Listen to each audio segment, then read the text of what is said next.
Hello and welcome to yet another episode of the Retain podcast. Today we are joined by Atul Minocha, a partner and fractional CMO at Chief Outsiders, spending over a decade guiding global CEOs through growth and pricing strategies across software, biotech, and beyond. Trained as an engineer at the Indian Institute of Technology in Delhi and then marketing at Yale University, he's also the author of Lies, Damn Lies, and Marketing, and has taught from time to time at various business schools since 2009. Atul, welcome to the show. Very glad to be here. Thanks for inviting me. My pleasure. Of course, in the introduction itself, there is a very unique curiosity, right? You went to school as an engineer to begin with, and then life took you towards marketing. I think let's talk about that. And I'm curious to share with our audience how did that journey happen? Yeah, so I decided to do mechanical engineering. I mean, even though computer science was around and we had the early signs of where the industry was going to go. But I was interested in mechanical engineering because I was interested in cars and I wanted to become a car designer. So I purposefully chose mechanical engineering when I graduated.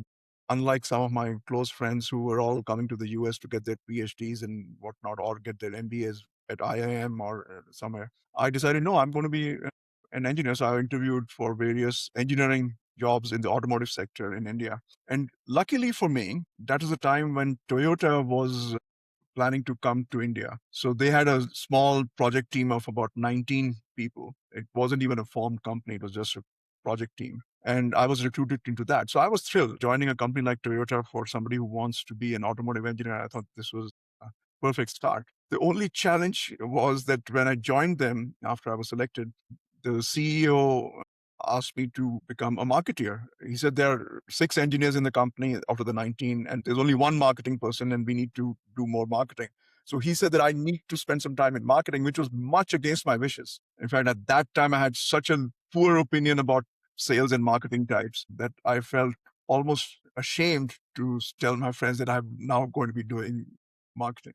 But long story short, I said, okay, at least I'm in the right company. And the CEO said that in a couple of years, he'll review what I would really like to do when the company gets formed. And I said, okay, let me at least get started, at least in the right place. Maybe not the right job, but at least in the right place. But as it turns out, my very first marketing assignment, it took me all of 4 months to realize that it can be a lot of fun. That's one. 2, it can be very useful. I could see the value that it was creating. So it was no longer a sort of a dirty business. And number 3, which was very important to me, I also realized that I am using my engineering knowledge in marketing. So that was important to me that, I'd spent 5 years studying engineering at a premier institute. I didn't want that to be washed away. All of those criteria were met. And as luck turns out, as history tells us, I've been in marketing since that time. That's amazing. Also, you were employee number 19, as you told me, when you joined Toyota, correct? That's amazing. So it's been a long road since then. And as a partner at Chief Outsiders now for over a decade, how does your role differ from the broader bench of fractional CMOs at the firm? That's a great question. And you're asking me to encapsulate, 35 years of life experience. So the truth is, let me start from Chief Outsiders. So in Chief Outsiders role, I'm a fractional CMO. Typically, projects will run from anywhere from 6 to 9 months. Sometimes they'll run into years, but that's sort of the middle 80% is 6 to 9 months duration. And every company is different. Every challenge is different. So the reason it works for someone like me, delivering those solutions to mid-sized companies for 6 to 9 months is because I have had that delivery experience in big corporations. So I kind of know how it operates. And I've actually had fortunate that I've had experiences in a few different verticals. So it's not just, I started with automotive, went into more engineering, then went into healthcare, then went into pharmaceuticals. I've done software, I've done technology. So that diversity of background is very useful when one is a fractional CMO because you bring in your knowledge, which is much wider as opposed to sort of 30 years in one particular industry. For sure. Yeah, it kind of reminds me of my own consulting days when you get to work across so many industries. And so by year 5, you're like, hey, I have health tech, I got this. Telecom, I got this. SaaS platforms, yeah, sure. What's next? So that's wonderful. And I'm guessing that's pretty much what has helped curate so many experiences that you've had to write the book, which, by the way, I read it, amazing stories, way too many stories to discuss on one podcast. So I don't know where to start on that. So Maybe we'll talk about a few of the ones that are your favorites later in this podcast. What does a typical week look like for you right now when you're splitting time between engagements and what's the writing that you do, and then also with some of the teaching commitments that you have? Yeah, so actually, you're touching on one of the best aspects of being a fractional CMO. I think I'm not exaggerating too much, maybe not even much at all, when I say that I don't have a typical week. And I'm not trying to evade the question, or I'm not trying to sort of say I don't know how to say it. That is one of the best parts about being a fractional CMO, that you do different things at different times that keeps your mind alive and fresh. And I would even argue less tired. If you keep doing the same thing a day and day again, after a certain period of time, whether it's hours or days, you start experiencing burnout. Whereas if I have, let's say I'm working with 2 or 3 clients, one in software, one in healthcare, one has got pricing issue, the other one has got channel issue, and somebody else has a product launch issue. I'm addressing different problems in a span of the same week for sure, sometimes even in the same day. And some people might find it challenging. I actually find it refreshing, because when I've spent an hour and a half tackling one problem, and when I go to the other problem, it's a slightly different part of the brain, or it's looking for different things. So it ends up being sort of a break period or a rest period for the former part of the brain that was working. So that way I get more out of it. I learn a lot more. I keep myself more fresh. And best of all, I don't get bored. Absolutely. So to me, it sounds like in one given day, you could use your right brain and your left brain and a combination, and then rinse and repeat and maybe do it differently the next day. Yeah, I think that's a good way to describe it. And different projects require different balance of the left and right. Yeah. Perfect. Let's talk a little bit about industry landscape and your firm's position, right? You've described your focus area less as a defined sandbox and more as the Sahara Desert, right? Can you elaborate a little bit on that? Actually, to be fair, for the chief outsiders, the company and chief outsiders, there are about 120 people like me. So Mhm. Sahara Desert is probably a more appropriate description for the verticals that we address as a company. I think somebody counted one time and we came up with like 72 verticals. And I cannot name any vertical that we don't participate in or we don't have experience within our firm. But coming to myself also, I do feel that I have more diversity than a typical CMO. Whether they're fractional or not, if you think of somebody who's got 25 years experience, let's say they're CMO for Citigroup, or they're working for some other mid-sized company. By and large, you'll find that they have spent their career up till that point within that space. So in other words, they become experts in banking or software or hardware or automotive or whatever. Most people don't switch careers. They sort of keep progressing either within the same firm or at least within the same industry. I was fortunate that, first of all, even in my first job, I was dragged into marketing, but then I was dragged out of automotive and industrial into healthcare. Again, I wasn't seeking it, but one of the premier healthcare companies decided to hire me because they said that we can train people on healthcare, but we need people who have done B2B serious marketing. And my background had a nice fit. So over my corporate career also, I've sort of spent enough time in at least 3 or 4 different verticals, which is unusual, very different verticals. And then within Chief Outsiders for the last 13 and a half years, I have expanded my scope of verticals that I've sort of developed my expertise in. And I can probably list at least 8 or 9 different verticals that I feel comfortable and confident of engaging. Yeah. When it comes to picking or deciding a certain opportunity as a fractional CMO is something you want to go with or pass on, right? What are the things that you consider if you were to name like 3 things, let's just say that you look at before you say, hey, do I want to move forward or do I want to say pass, let somebody else take this? What would those be? That's a great question.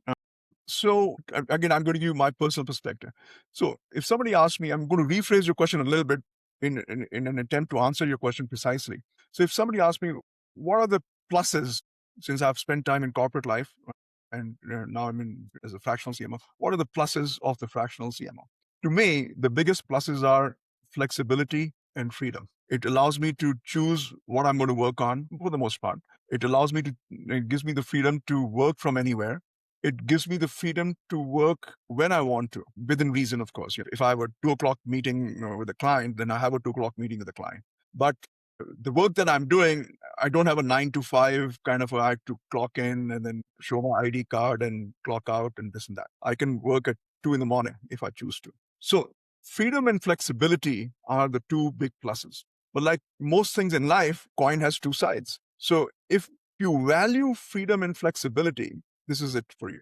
But if you don't value that, or you value it not as much, but you also get bothered by it, I mean, you'd rather go to a place on a regular basis. You'd rather sort of say, I don't want to do calls at 7 in the morning or 7 in the evening, or I'd rather, when I go on vacation, I don't want to check my anything. So if you want those watertight silos, then you have to sort of think whether you do get more watertight silos in a corporate career than you do in a fractional CMO.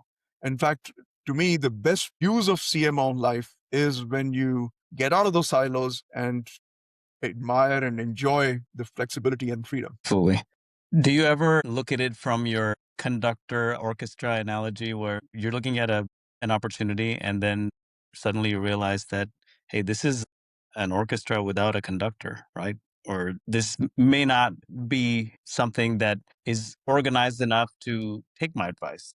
Has that ever happened? Yeah, so if I were to apply that orchestra analogy here, I would say that to be the conductor, you have to had some experience playing one of the instruments, maybe multiple instruments.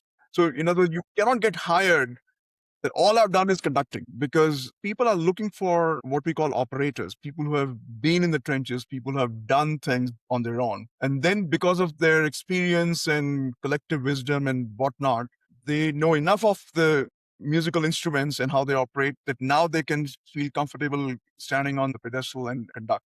But in other words, you cannot go to the equivalent Juilliard School of Conducting and become a fractional CMO. You would have had some awful time playing the violin or learning to how to play the violin, and Yeah. come up through the route and then say, okay, now I know enough. Now I have enough confidence. Now I know how the orchestra works. So now let me go and conduct. So these days, it seems like no discussion or no strategy or Let me guess. conversation is divide. Exactly. It's the elephant in the room, right? So we've got to talk about it. In fact, I haven't had a single podcast where we haven't talked about AI because it's here to stay. You can try to fight it, but you're going to lose if you try to fight it. It's how do you leverage the tool? So, with regards to that, right? What major shifts are you seeing right now in how CEOs think about marketing, especially as AI reshapes both the work itself and how the knowledge workers are valued? Yeah, there's a lot to unpack in that question. So first of all, I think AI is still, I would say, in the early innings, early stages. What we think of AI today may be a little different from how we'll think in 6 months' time. And that's not a sign of our weakness. That's the sign of sort of the nascency of the technology itself. I mean, what I thought of AI when ChatGPT came out is very different from what I think of it today. And there have been 2 or 3 other iterations in between. So that's one. And so it fits well with the, always be learning kind of a mindset, that be open-minded. Don't say, okay, this is done. Now I need to master it. So be open about that. I do think, on one hand, there's a lot of overhype, overuse, over panic, over adoption. We cannot do this without AI kind of a thing. On the other hand, I do think AI has the total ability to touch almost everything in business world and maybe even life in general.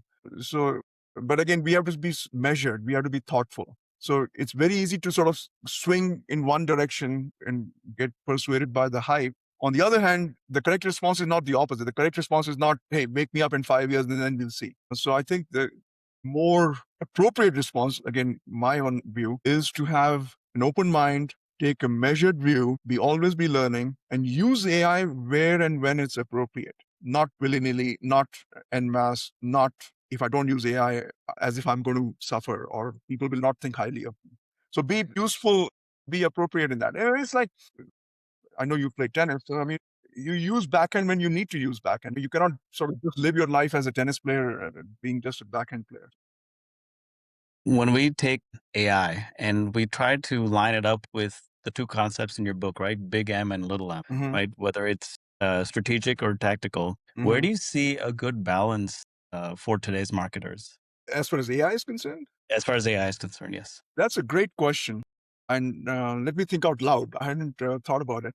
So I do think AI will play a role in both sides, or does play a role in both sides, big M and small m, but it's a little different thing. So actually, let me answer the question in a more general sense as to what do I see as the power of AI, right? So again, I'm wearing my marketing hat here. So this applies how I see it as a fractional CMO. So and I may miss some of the key ones, but at least I'm going to hit the key ones here. One is in researching and analyzing markets. So I think it just makes it a lot easier. Now, keep in mind, AI still hallucinates. So you have to sort of challenge it. You have to double check it. You have to say, "Give me, are you sure?" And those kinds of things. And yeah, Claude is better than some of the other ones, but even Claude I've caught hallucinating. So one area where I use it effectively, and I think it can be used within the business world, is researching and analyzing markets. The other area, which is a little different, it may sound similar, but it's a little different, is when you have to analyze complex and unstructured data. So if you do a survey and you ask people on a 7-point scale, you ask 10 questions on a 7-point scale, you don't need AI to analyze that. I mean, a spreadsheet will tell you average is 4.2 and 3.8 or whatever. But that's what I would call as structured data. But when you have unstructured data, in other words, you ask open-ended questions to your respondents, and they've given you different things. So one customer says, your bathrooms stink as feedback. And then the customer says in a different survey, or in the same survey, but a different customer says, your upkeep of the building is not very good. In a structured form, it'll look like as if they're talking of two different things. But in an unstructured way, and imagine if you had thousands of these, right? So AI is more capable, faster than somebody like me or you going through the spreadsheet answers word by word and saying, similar to that, this is what he means, this is what she means, and this is again talking about the building and upkeep. Whereas AI, you feed it this unstructured data, and within 2 minutes or less, you'll get a word cloud from there, a meaningful Yes. word cloud, as opposed to a literal word cloud. But that's the second thing where at least I feel AI is useful. The third area, which I think is underappreciated, so it may be worth highlighting here, that I use AI as a thought partner and as a challenger. So, in other words, when I've come up with a strategy and said, for this client, I'm going to do these three things, what am I missing? I'll feed it into AI and say, what am I missing? Or what did I get wrong? Or we as a company, we also have what we call a peer group. So, in other words, I'll get 6 of my colleagues and we'll do a similar challenging each other kind of a thing. But this one is an instant challenger available to me 24/7. So it's not either or. I'll still call on my colleagues to help me out. But while I'm doing it, I'm using a thought partner to tell me what I'm missing, and two, what I could have gotten wrong. Yeah. So, and the fourth one, which I happen to use it, not many marketers use it, is for coding. So I learned computer coding in Institute of Technology, but that was 35 years ago. And now, I mean, I learned on Fortran and COBOL. We don't use those anymore. So I haven't kept up with the coding side of things. So I'll use Claude to code a few things for me to help with my work. That's great. I know when we talked earlier, you had said that maybe a little edit coming to your book. And so while the 19 chapters don't need to be read in sequence, when I asked you about AI, you said it's not going to get one chapter, but it's going to be part of most of the chapters, right? Where is that showing up right now? So yeah, I mean, I do have plans to do an edit, second edition of the book, but I don't know when it'll be. But conceptually, you're right. That AI, I think, will touch almost all 19 chapters. I think some of the other things that I'll add, things that I'll probably obviously do some more refresh in terms of more recent, more stark examples. One of the topics that I touch peripherally when I talk about ROI and SEO Mhm. and trade shows, but I think I need to underscore that or beef that up by talking about attribution and how attribution is useful and how it's a challenge and what to do about it when you're not able to get attribution. So those are some of the things that I'm going to likely to add, maybe one or two other things as well. Sure. Talking about attribution, I was actually going to ask you something related to that. You've called it a fool's errand in your book, right? But you've also said that you didn't go deep enough on it and you're circling a full new chapter on the topic. Where's the core problem with how most companies chase attribution today? Yeah, so let me start by sort of revealing my age in the sense that, so when I started in marketing back in the mid 80s, early 90s, if you wanted to buy a home vacuum cleaner, you had a few choices and you did it. And you probably did some research also. You went to the library and read old issue of Consumer Reports. There wasn't a website that you can just subscribe to or Google it and figure this out. You realize that you can go to Kmart or Sears or maybe a vacuum cleaner company showroom called Kirby or something like that and get a demo, try to negotiate a price, and you bought it. So somebody sitting at that company, somebody sitting at Hoover or Kirby or wherever, if they wanted to sort of figure out what worked, why did that sale happen? It was relatively easy. The guy showed up, he visited 3 times, blah, blah, blah. Or Consumer Reports can probably, or the library can, if you wanted to say, was there good feedback on our vacuum cleaners study that Consumer Reports ran? So in other words, what plays, what doesn't play, for the most part. Today, you don't have that. You have more channels than before. People make their decisions almost at random, or what might appear at random. But in other words, take for example, if I have to buy a new iPhone, I mean, I've never bought an iPhone from an Apple retail store, okay?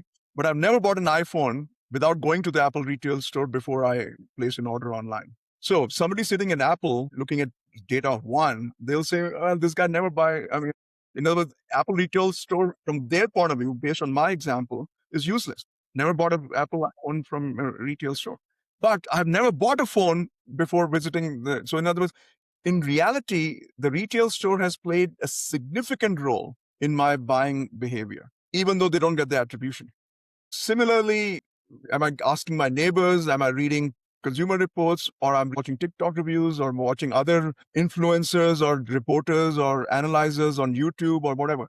And it's not a linear process either. When I read the review and when I go to the retail store and when I place the online order, I mean, it could all be jumbled up and there may be multiple steps involved. So it's a lot more complex, and attribution has become much harder. And I would even go as far as saying that if somehow, with some assumptions, if you say, okay, in this complex world, I can still make some assumptions and come up with some attribution, my fear is that you will end up making wrong decisions or making wrong recommendations. Because in this iPhone example that I gave you, Apple retail store will never show up. I mean, my visits over there will never get counted because I never bought anything. I never spent any money over there. Whereas it's a very important piece of my decision making.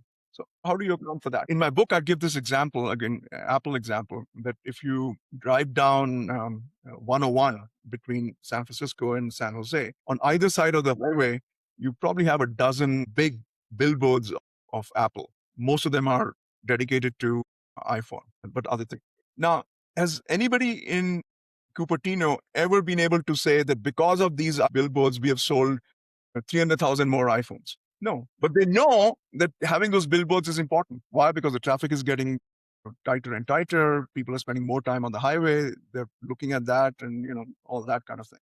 So while you may not get attribution, how many more did we sell because of those millions of dollars we are spending on billboards? But intuitively and with research, you do know that you're getting the eyeballs, you are getting brand building, you are getting reminders to your target audience. So I think attribution can be a fool's errand in the sense that if you get too entrapped in determining what that attribution is without understanding how the market actually works, what's the customer's buyer's journey, and how do they make a decision. If you always want attribution, unless you can show me the ROI, I'm not approving it, you might be missing a critical link or two. Yeah, that's a very interesting analogy for visiting the Apple store versus purchasing the phone. It almost feels like you were the MQL when you walked into the store to get the experience to help you make that decision. And then by the time you left, you were a sales qualified lead. And then next thing you know, you're walking into your carrier's store and saying, hey, I want the 17 Pro or whatever, right? Because it's time for an upgrade. Here's my money. Yeah, I think that's true. But you reminded me of something else that I probably want to introduce here. And this will also address the question as to what might be by changes in the second edition of the book. So MQL, SQL, we have been using it for at least 20, 25 years since HubSpot came about. And we understand internally what we mean by that, and we manage our processes to that. And we have certain ratios we develop as to what should be the decline. It's a funnel metric kind of thing. Lately, the opinion that I've formed, and I think I'll need to polish this up a little bit before it makes its way into the book, is that I would argue that we should not, that MQL and SQL are more of internal viewpoint. In other words, view from within the company, calling it Hmm. marketing qualified or sales qualified. That's our perspective. I think there'll be greater value to be had from the same HubSpot or Salesforce kind of a system if we started using terms which are more customer centric. What is the view from the customer standpoint? Awareness, comparisons, decision making, final pulling out the credit card and making the payment. I mean, I just laying out. So if you put yourself in customer's shoes, customer is not saying I'm an MQL or I'm an SQL. Right. Customer is saying, I need to be made aware of what are my options.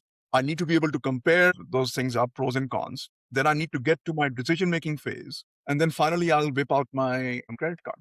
So I would rather have HubSpot terminology change from MQL, SQL to make it more customer centric view from the customer. And why do I do that? Not just to make a change, because I think it will also inform us as to why somebody is stuck. So when we typically get into a weekly sales call and we are looking at the metric, we say, when is this going to close? Oh, it's going to close in mid-July. Why is it not closing? Well, if we had labeled them more accurately, are they at awareness stage or comparison stage or decision-making stage, or they're just looking for the CFO approval to use the credit card, we'll be better informed of what we need to do to bring it to a close. So that'll be my sort of rumination on how we should get away from the MQL, SQL terminology to something that's more customer centric. For sure. Has AI made attribution easier to fake, or is it forcing something more honest? So garbage in, garbage out. That applies very well to AI also. And if it doesn't apply, AI is capable of delivering its own garbage too. So I don't think AI has either helped or hurt in any major way, except to my earlier point that if you have unstructured complex data, which humanly may have either taken too long to process or may have been even impossible to process, unstructured complex data can now be analyzed. So if you have that, and if that helps you with the attribution, then it's helping you. But by and large, I would say it's garbage in, garbage out rule here as well. Let's talk a little bit about challenges and looking at the future, right? With the roles that you have today, let's take the chief outsider's role for a second, right? Who is the ideal client for them? And how has this profile shifted since the early days of the firm, like 10, 15 years ago, and since you wrote the book? Yeah. So I don't think the profile has changed a whole lot, to be honest. So what is a typical profile for a chief outsider's client? Typically, they'll be mid-market and the different definitions. So I would classify that as, let's say, 10 million in revenue to 150, 200 million in revenue. Okay. Across different industries. Now, that will define maybe 60, 65% of the market we serve, which means that 35 to 40% of the market comes from either bigger than that or smaller than that. So that's the fat middle, if you will. But we work with startups, we work with much larger companies or divisions of large corporations. So that's sort of our client. If I look at, and I think over 15 years of our company's existence, we worked with, I don't know, maybe 3,000 companies or done 5,000 different assignments. If I had to look for a common thread in those, let's call it roughly 5,000 engagements, the common thread, with very few exceptions, would be that the company was dissatisfied with their growth. Now, what does that mean? I'm growing at 20%. I need to grow at 30%. That's dissatisfaction with growth. I've been losing 10% a year. I need to bring it down. I know I cannot not lose. I need to reduce that to only 3% a year. I want to lose only 3% a year. That's a growth challenge. So even though the numbers are very different, one is going from 20 to 30, one is trying to go from -10 to -3, the common thread is still growth. What is the issue? New product, new market, new competition, pricing is wrong, positioning is wrong. Could be any of that. Any of that could be leading to what I just described. So we would come in and try to get to the root cause as to what we need to do to get you from 20 to 30. And it cannot be, let's do everything, let's do more of everything. I mean, you don't need chief outsiders to tell you that, but you don't have the funds to do more of everything. So you need to sort of identify. In fact, I would even argue that in almost every engagement that I do, a good part of my job and a good part of my deliverable is to advise the company and the CEO as to what not to do. So We can quickly go in and tell people in our client company that you're spending money on this. I don't think it's effective. Let's pull back. Let's save $10,000 a month or whatever that is and apply it somewhere else. So good marketing, great marketing is knowing what to do, but equally importantly, knowing what not to do. Yeah, because in your words, right, if you're just going to apply everything that is available, then you can do that from buying a book off the shelf and just reading through it and just applying it. Totally. That's a great point. In fact, I do use that. I tell them that, spend $20, not necessarily on my book, spend $20 on any Amazon book that's high on the list. And you'll get the same ideas that, frankly, your marketing person can also tell you within an hour. So if you think in terms of what are the things that a marketing person can do, or what are the things that a marketing department can do, there are probably 10, 15 things. Same 10, 15 things in every industry. There's no magic to that. The magic is in knowing what to do, when to do it, how to do it, and how not to do it. Yeah. You talk openly about the feast and famine nature of fractional work. So what's working well and how engagements find you today? Is it your book, your network, the Chief Outsiders pipeline? And where do you see untapped potential? I think it's all of the above, including some networking here and there. And I'm speaking more broadly for Chief Outsiders. You asked an earlier question as to how things have changed. So that is actually one change. So when the company started, or frankly, when I started 13 years ago, the first question we would get is, what the heck is fractional CMO? What do you do? How does it work? Are you going to work only for me on Tuesdays? What day of the week does that mean? Today we don't get those questions, or at least not as many times back then. So there's the fractional aspect is better understood. It's better absorbed. So that's a big difference. And people have heard of us. They Google it. We have had projects which have come through various AI bots, ChatGPT or Claude. Hey, I'm looking for this help. What are my options? So we show up often as a response by any of the major AI bots.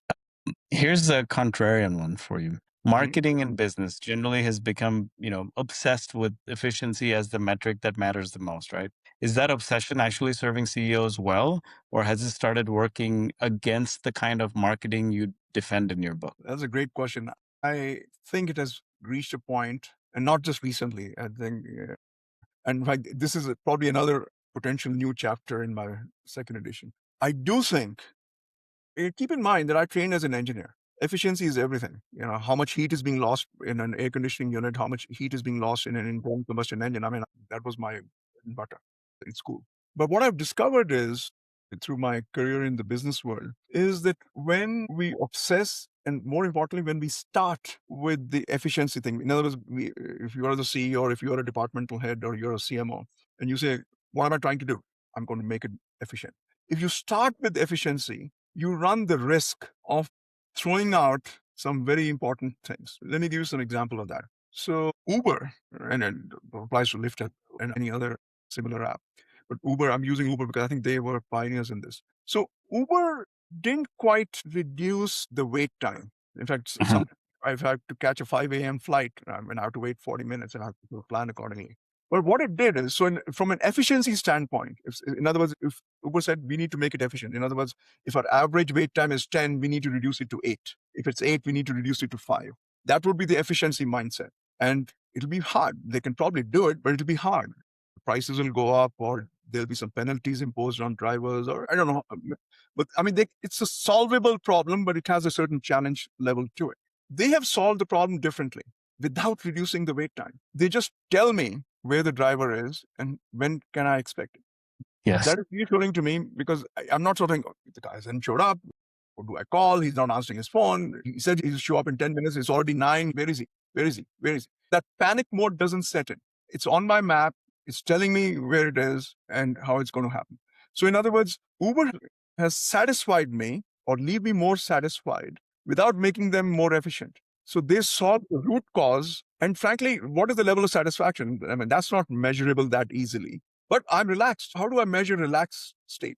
I can measure time a lot easier than I can measure the state of being relaxed. So that is the risk if we start our work, if we start our delivery purely from an efficiency standpoint. So the way I think of this is that I would like to first determine what needs to be done. Efficient or not doesn't matter. What do I need? Once I've identified that, I want to deliver that as efficiently as I can. So that's the distinction I'm making. So I don't start from efficiency. I start from what will move the needle. What are the 3 things or 5 things that will move the needle? In this case, in Uber's case, relaxing the guy who has just ordered Uber. So their solution is not reducing the wait time. Their solution is, okay, we'll tell you where your specific car is and what it looks like, who's the driver, blah, blah, blah. It's a classic discovery question, right? When you say that what has to happen in your business for you to be thrilled with it, instead of what efficiency exercise has to happen for your metrics to improve. It sounds a lot more loaded and a lot less simplistic. Yeah, actually, I'll give you another example. This is from personal example from just yesterday. So I was meeting a friend of mine in Sacramento, and so we were going to meet midway. And original plan was to drive, but then for some reason he decided he'll take the train. So he took the train, and then I drove to Sacramento. And then while I'm driving, he tells me that his train is running 40 minutes late. Okay, no problem. So anyway, I pick him up at the station. So I asked him, how was the experience with the train? He said it was wonderful, even though he was 40 minutes late. Now, somebody trying to solve that or improve customer satisfaction, they might say, oh, no, we need to reduce the time the train is late by 40 minutes. Yes, they should do that. Yes, they can do that. And yes, it'll cost them some money. But the reason he was happy with the experience is why? Because he had Wi-Fi, he had his iPad, he was watching football games. He even told me that in the dining car, which I had to laugh about this, in the dining car, the food and drinks were available at 20% discount because the train was running to 40 minutes late. So in other words, this company, Amtrak, took care or solved the customer satisfaction problem without approaching the efficiency side of it. Yeah. Which was probably a lot cheaper. It was a lot cheaper. Take Disney as an example. Yes, Disney has long wait times, and yes, you should reduce that. But at the same time, people don't measure their Disney experience by the time they spend enjoying the rides and the shows and whatnot. It's the quality, right? Yeah. That's a great story because you can't solve what you can't solve. But if there's another way you can change perception, if you can manage perception, that's the card that you have in your deck to play with. Right. And I just want to close the loop on the efficiency aspect of it. So the reason we gravitate, if I had to generalize, the reason we gravitate towards efficiency metrics is because they are usually easier to manage or easier to determine, easier to calculate. That doesn't make them the most important metric. So what I'm saying is that we should start with what's most important, easy or not, secondary question. If we always only do things which are easy, it won't really work out. Yeah. If you could wave a magic wand and instantly solve one growth or efficiency problem, either in your own practice or for the CEOs that you advise, what would it be and why? That's a difficult question. I may not even have a good answer for that. The way I see it, and I really mean it, every company has a different problem or a different root cause.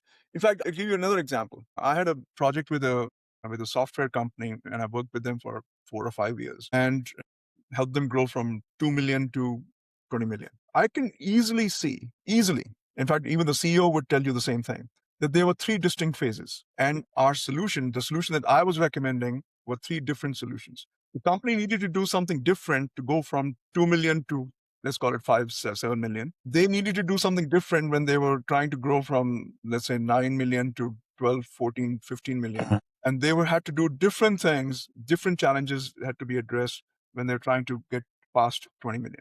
And I'm sure if they told themselves to a different company, but if they were going, it'll be a different mindset, it'll be a different solution because it'll be a different problem, it'll be a different challenge. So I don't believe in magic wands because there isn't a magic wand. In fact, I think that's another fool's errand to sort of say, here's a magic wand. I want to see and determine what is the root cause of the problem that you have today.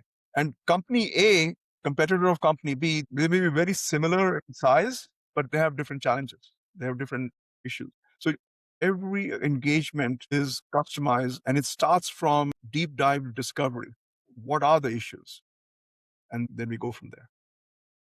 Perfect. When you look at engagements or active opportunities, are there any repetitive marketing execution tasks like content, outreach, or lead follow-up, et cetera, that eat time without driving strategic work you're best positioned for? No. Having said that, let me explain. So what are the levers in front of me? Those levers are the same, 10, 15 levers: SEO, content, trade shows, events, web advertising, remarketing. Those levers are the same. It doesn't matter whether you're selling chocolates or you're a financial services company. But how to use them, when to use them, when not to use them, and how much to pull on each of those levers, when to pull them, that is not industry specific. That is company specific. That's your situation specific. So that's the answer. So in other words, just like we're discussing that you can buy any $20 book on Amazon and you'll know those 15 or 20 levers you have, but how to use them, when to use them, when not to use them, which ones to use in conjunction with each other. Yeah. So that comes from experience, that comes from judgment, that comes from the gray hair that I've managed to accumulate.